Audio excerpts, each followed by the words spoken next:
À vous tous. Ce courrier pourra vous surprendre, car je n'ai aucune intention de vous parler de la souffrance que notre pays endure au quotidien. Ce courrier est tout simplement un message personnel que je vous adresse.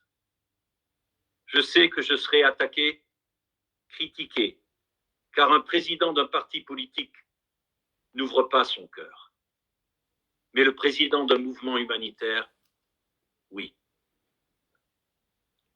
Depuis ma première réunion de Nice, en décembre 2018, j'ai été attristé de voir que la plupart de celles et de ceux qui m'avaient écouté s'affairaient à me discréditer alors qu'ils ne me connaissaient même pas. Cette violence gratuite était celle d'un peuple qui souffrait, celle d'un peuple qui ne pouvait plus croire à un autre homme qui clamait pouvoir les aider. Et pourtant, je n'avais jamais rencontré autant d'agressivité. Je n'aurais jamais cru qu'elle perdurerait. Ma famille, la première, me demandait pourquoi je continuais à vouloir persévérer à aider mon pays. Leur perplexité était tout à fait légitime, car elles n'avaient jamais connu une telle situation. Le mari et le papa que je suis se faire ainsi critiquer et calomnier. Pourquoi? Alors que ma seule intention a toujours été de rétablir une justice humanitaire en France, car j'ai tout simplement la possibilité de le faire. Cette énigme qu'est Philippe Argillier n'en est pourtant pas une. Loin de là. Si ce n'est qu'au travers de ces 20 dernières années, j'ai su associer les opportunités qui m'étaient présentées à des banques de données qui, aujourd'hui, ont la capacité de finalement donner aux Françaises et aux Français ce que les Françaises et les Français ont donné à la France. Les banques de données ne sont en rien des entités mystiques ou inaccessibles. Au contraire, elles sont bien réelles et bien accessibles. Depuis 2014, au travers d'événements médiatiques planétaires, elles ont su vous faire découvrir l'existence d'un monde parallèle qui existe à vos dépens.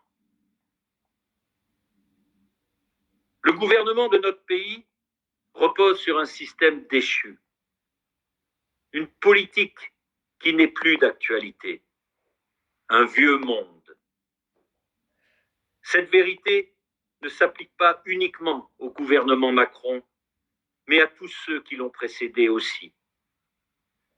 Depuis des décennies, les riches s'enrichissent, les pauvres s'appauvrissent, les différences sociales s'accroissent et la misère des travailleurs pauvres, paradoxalement, la richesse de notre pays perdure.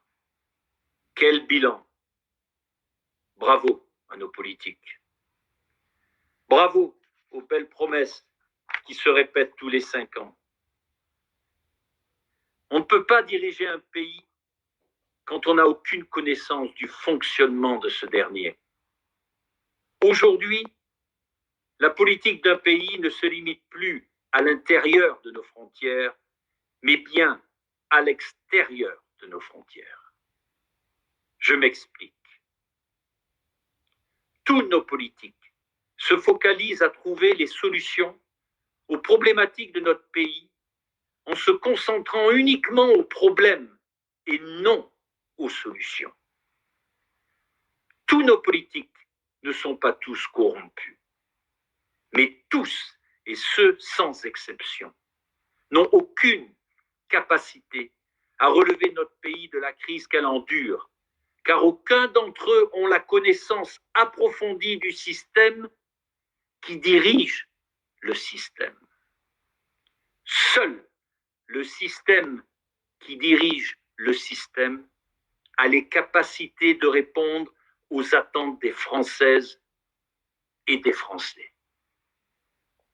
Rien ne changera en France si vous continuez à jeter votre dévolu sur ce que vous avez toujours connu, à savoir un pays meurtri et un pays qui se meurt de valeurs humanitaires au profit d'intérêts stratégiques qui ne profitent en rien au peuple.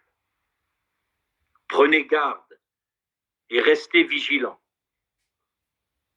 Quand les gouvernements arrivent à vous persuader que vous êtes en danger de mort, ces derniers font de vous ce qu'ils veulent. Il est tellement plus facile de diriger un pays quand on fragilise sa population.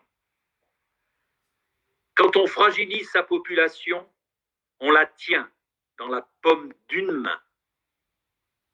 Quand on fragilise sa population, on la contrôle sournoisement sous une apparence d'un régime démocratique qui n'est autre qu'un régime autoritaire si proche d'un régime totalitaire.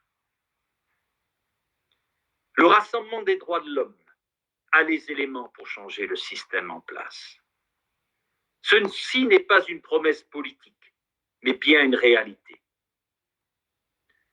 Je comprends que vous puissiez me mettre en doute, car depuis tellement d'années, on vous promet un changement. Depuis tellement d'années, on vous leurre. Depuis tellement d'années, on vous ment. Je ne vais même pas essayer de vous convaincre que le RDH est la solution, car essayer de vous convaincre serait affaiblir le Rassemblement des droits de l'homme au même titre que je n'essaierai pas de vous convaincre qu'Emmanuel Macron est notre président. J'ai été censuré de tous nos médias, car la puissance de frappe de la vérité fait peur. Aucune liberté d'expression pour le RDH. On ne diffusera pas son information. On ne donnera pas la possibilité aux millions de Françaises et de Français de s'informer qu'il existe une vraie solution à leurs problèmes. À ce jour, tous les journalistes confondus nous ont ignorés et ont opté de cacher la vérité. Ceci est la validation irréfutable que le RDH a la force de frappe d'un gouvernement. Et c'est uniquement pour cette raison qu'on le tient à l'écart.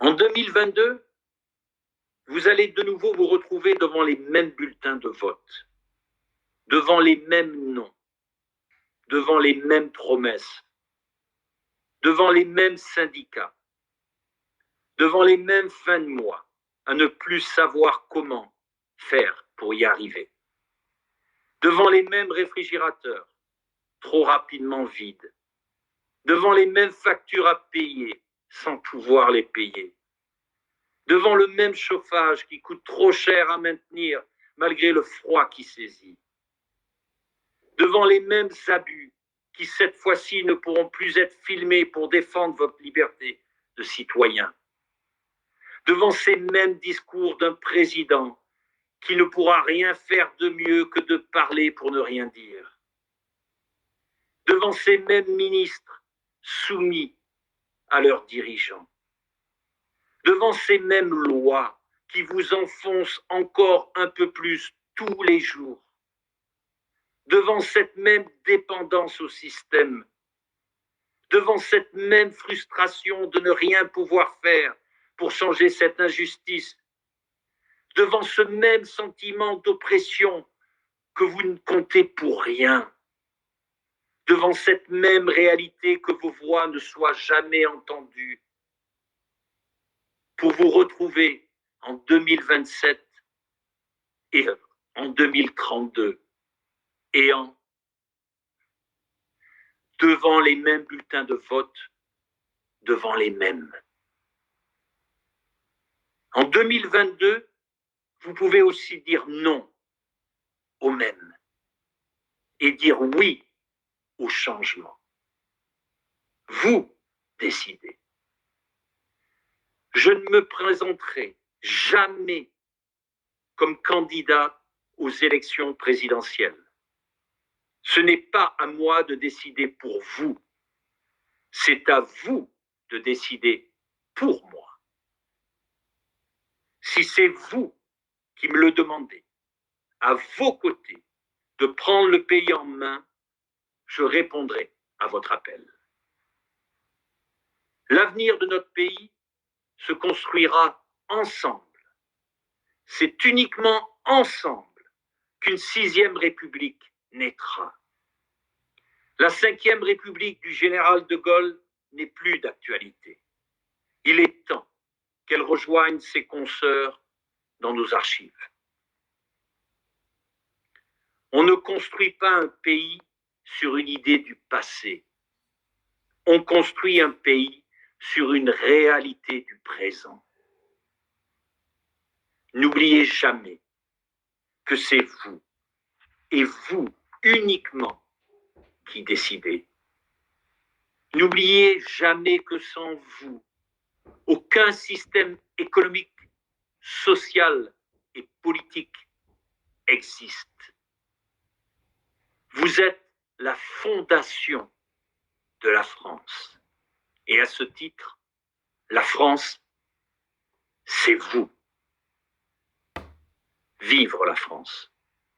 Je vous souhaite à toutes et à tous une excellente nuit.